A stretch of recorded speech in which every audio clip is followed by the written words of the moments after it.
Super pleased to have Jill Hauser here, founder of the Blessing Bike. The Blessing Bike is a 501c3 not-for-profit organization with a mission to provide access to affordable passenger bikes to families with loved ones experiencing age, health, or disability-related barriers. Jill will share special stories with us today of how the Blessing Bike came to be, the joy and inspiration it has brought to so many people, and the plans for the future. So with that, Jill, I'm going to stop sharing and turn that over to you. So thank you for having me here today. As Zara said, my name is Jill Hauser.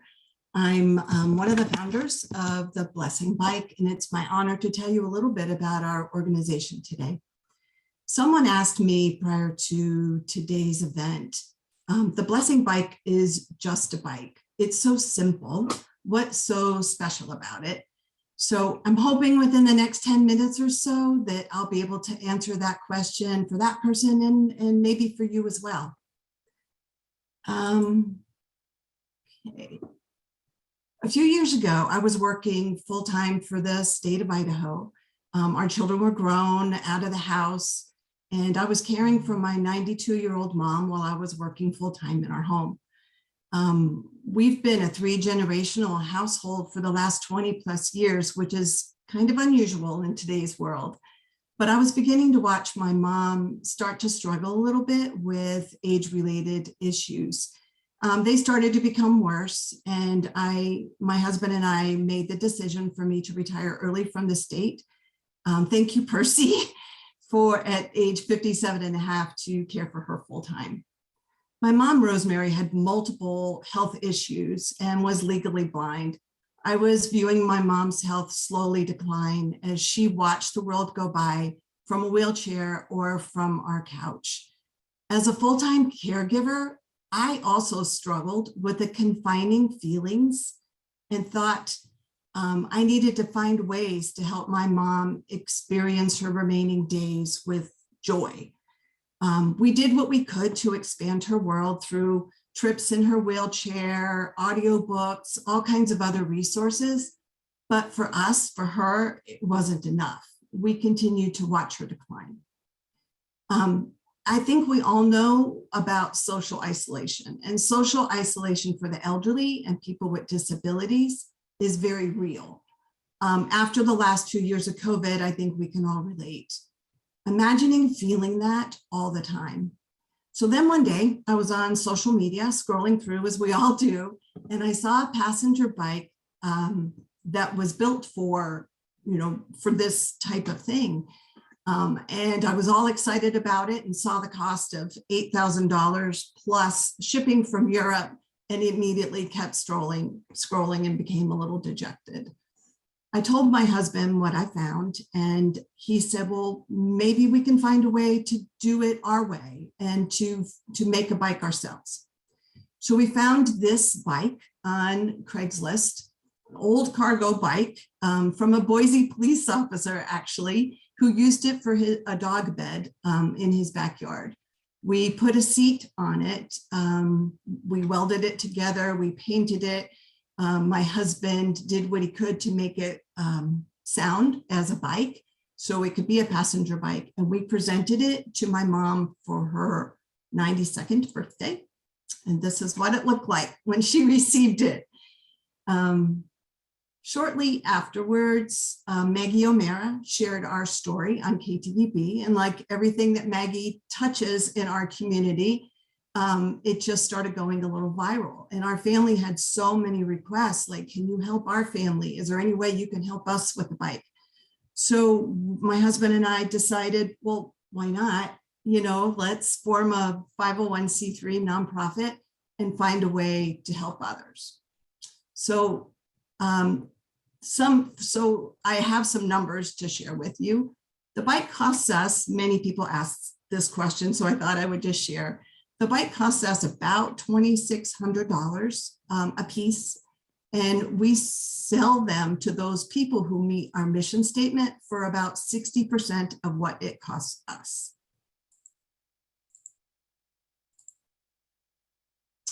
We are all volunteer. We work out of our garage. We have an overhead of less than 3%, meaning 97 cents out of every dollar donated to us goes directly to building bikes and helping those with barriers. The original bike that I rode with my mom and rode with her up until she passed away was a single speed coaster bikes. But then in 2020, we decided to upgrade our bike to make it easier for a lot of people to be able to navigate with 6 gears, coaster brakes, a kickstand stabilizer. We have people who make homemade cuddle pillows for us, homemade quilts, comes with storage, safety flag.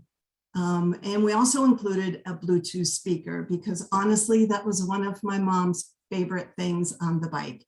We would tune into Spotify. Jimmy Durante radio was her absolute favorite, and she was hard of hearing, so we had to turn it up very loud.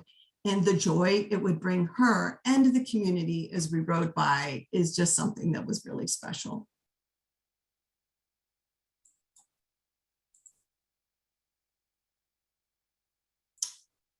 So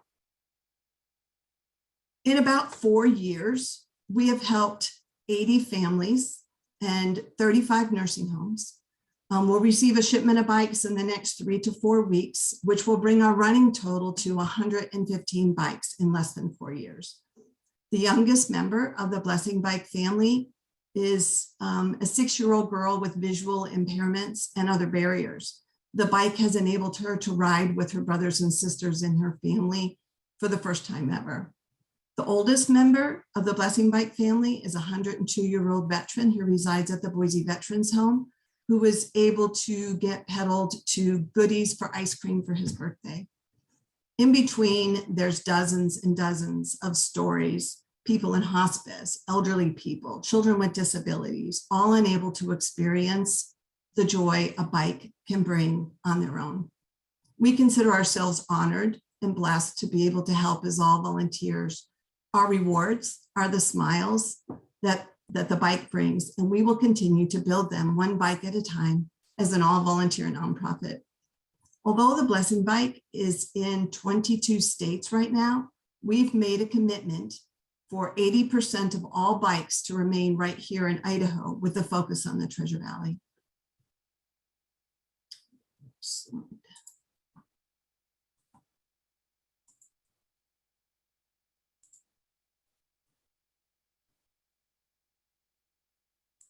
Sorry about that. So back to the question that someone asked me prior to today's event. It's just a bike. What's so special about it?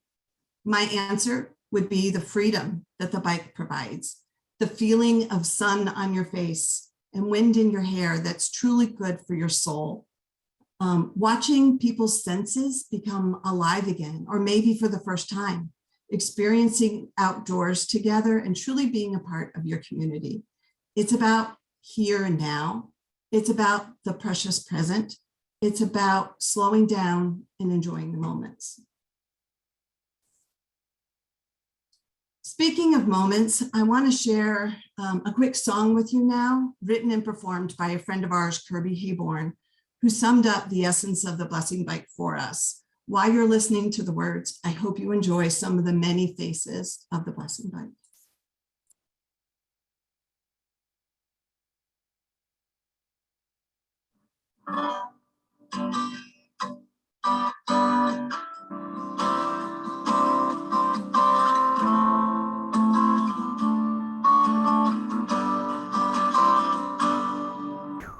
How many days go by before I realize that I didn't take the time to say I love you?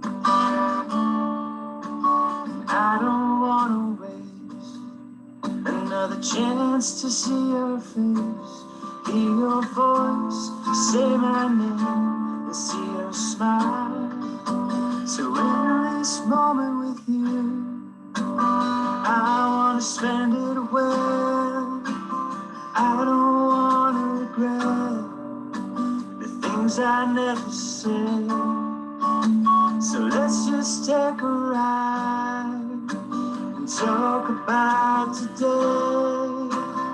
Live this moment with you before the moment goes away.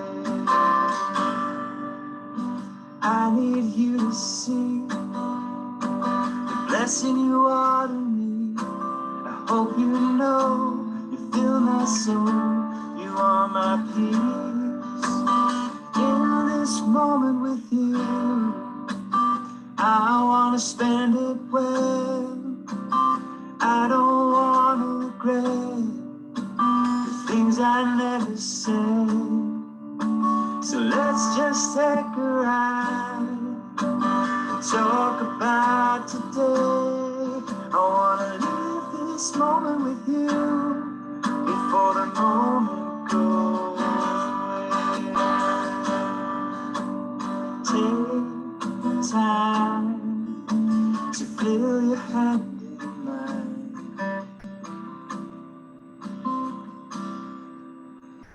In this moment with you, I wanna spend it well. I don't wanna regret the things I never said. So let's just take a ride and talk about today. I wanna live this moment with you before the moment goes away.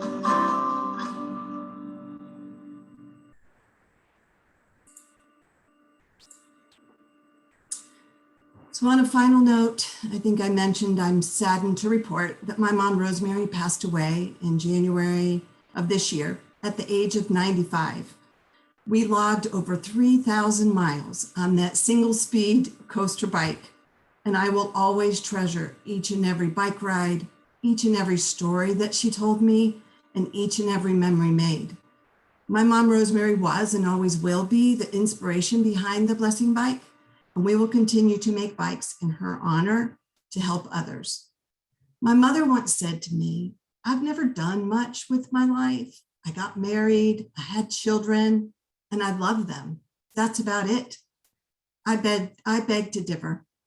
She said yes to a homemade passenger bike for her 92nd birthday. And because she said yes, she created a ripple of joy throughout our community, our state, and 22 other states. So our plans for the future is person by person, bike by bike, moment by moment. Thank you for having me here today. Is there any questions I can answer for you? So Jill, I don't have a question, but I would love for you to share the blessing that was shared. You have a recent story of a bike that I believe has passed 4 families. 4 families so far, yeah. So can you share that story a bit? I will. So I think it was in 2019, one of the very first bikes that we had, a family in the North End got that bike for their elderly mother. And then unfortunately, she passed away and they didn't need the bike any longer. So they contacted us and said, is there any way that you can help us connect with a family like ours, somebody else who needs that for the elderly mother? So I just sent a shout out on the Blessing Bike page and said, if there's anybody who has a need, contact me and I'll put you in touch with that family. And received lots of emails, and that family was able to choose who they wanted that bike to go to. So that family used the bike for a while, and then their elderly mother moved away, and they contacted me and said, we would like to pay it forward as well. So again, kind of did the same thing and found a family whose daughter, I think she was 10 or 12 perhaps, was stage 4 cancer at that point and was going through very, very serious chemotherapy. And they were bringing her home from the hospital, not knowing what her prognosis was, but hoping the bike would bring her joy. They lived close to the green belt and they put her on the bike and they rode for a few months. And I am delighted to say that she turned a corner and is now back at school, and that little girl's doing great. So that family contacted me with the same question: can we pay this bike forward? So now the bike is living with a family who has a think he's 14-year-old, who has lots of different medical issues and is also unable to ride a bike himself, but has 3 strapping big brothers who are happy to take him around. So it's something. What's so humbling to me is that it's not just about the bike, it's about the community that the bike has built of really good people who care for one another and find creative ways to help. And thank you for bringing that up, Dara, because that was just a lovely story. And that's not uncommon. Jill, if someone would like to get involved, how do they contact you? The easiest way is either through a message through Facebook or through the Blessing Bike website, or email theblessingbike@gmail.com is the easiest way to get in touch.